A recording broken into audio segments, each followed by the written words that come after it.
Khayelitsha community is meeting with Cape Town Mayor Dan Plato.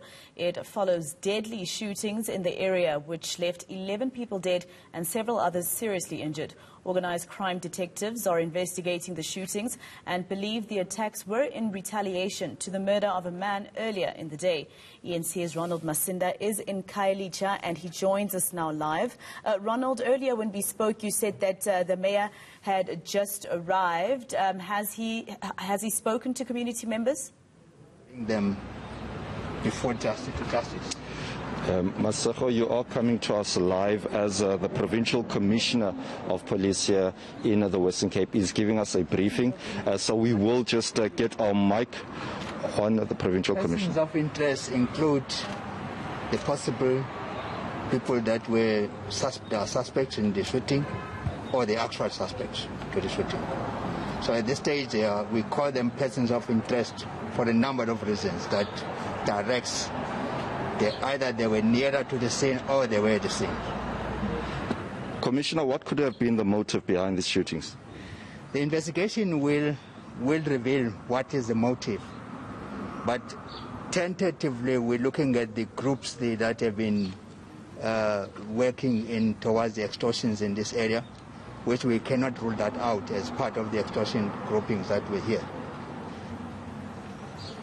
And in terms of the 72-hour activation plan, many people here are concerned that many crimes have been committed, especially mass shootings. Earlier on, we alluded to a mass shooting that took place here on the 8th of March last year, and many people saying that no arrests were made, 7 people were gunned down. What are other plans, to find the actual perpetrators? Because people here are losing hope.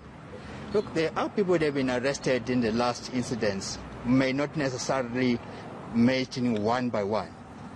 Up to 105 people have been arrested since the last year on the extortions. And some of them are on bail and some of them are inside. So there is a progress on it. It's a question that now getting to court to get their day in court. We understand that the community will be anxious to say nothing has happened. There are a lot of people have been arrested. 105 is quite a lot for the entire in the city that have been arrested. But then again, there are still people that are still continuing doing what they've done yesterday. That's what now we're looking at. We're tracking and tracing them. Hopefully within the 78 hours we should be getting progress on that. We vowed that we must find them. We want to find them to bring them before justice. A steering committee was announced by Minister Khayelitsha a few weeks ago, and we were told it's going to be intelligence driven. So we're expecting not to see incidents like these after that, because we were told it's very successful. It is successful, but the sustainability, you must remember now there's an incident of yesterday that's caused 12 people dead. It's one incident.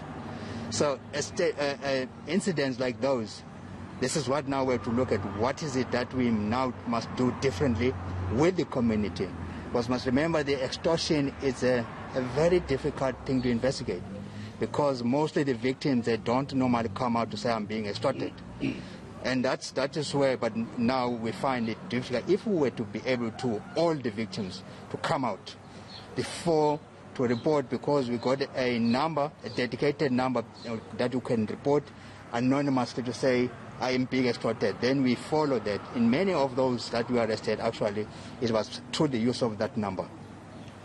How many of these extortion incidents have you been able to record since these things seem to be escalating, like from last year? Well, to be exact, to get the number, that's going to be difficult to say now, but there's a number that we have. Hence, we have about more than 100 people that were already arrested. There's quite a number that is there. But in fact, one incident, you'll find out about 10 or 5 people involved in one extortion. So the numbers might be less, but the people that have been arrested, they're quite a sizable number.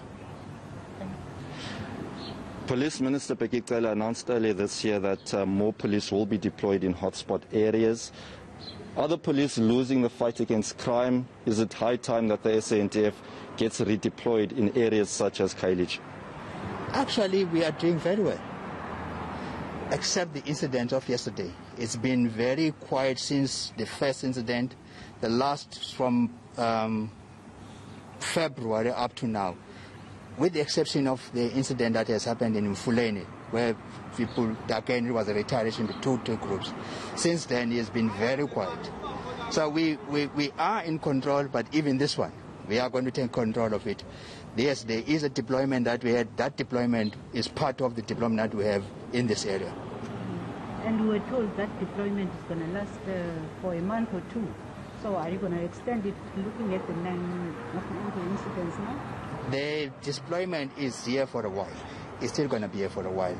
I think the minister has indicated that it's still going to be here a while, and his answer was until the situation is stabilized. That's what the minister said.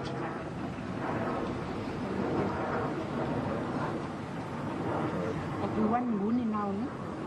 Nguni, it looks like he's done. Can we now allow Tandi Nguni? Anything else? Masako, I don't know if you can hear me, but just the breaking news from the police commissioner here in the Western Cape. He said earlier on that 12 people have now been confirmed dead following yesterday's shooting here in Khayelitsha, and that the ages of the deceased are between 26 and 59, and they are confident that those who were behind the mass shootings will be apprehended. He did mention that the police are working around the clock. Detectives are also here working around the clock to try and establish who could have been behind these shootings. But he also said earlier on that they are linking yesterday's shootings to some of the extortion rackets that have been taking place here in Khayelitsha for well over a year now. All right, Ronald Masinda out for us in Khayelitsha. Let's leave it there.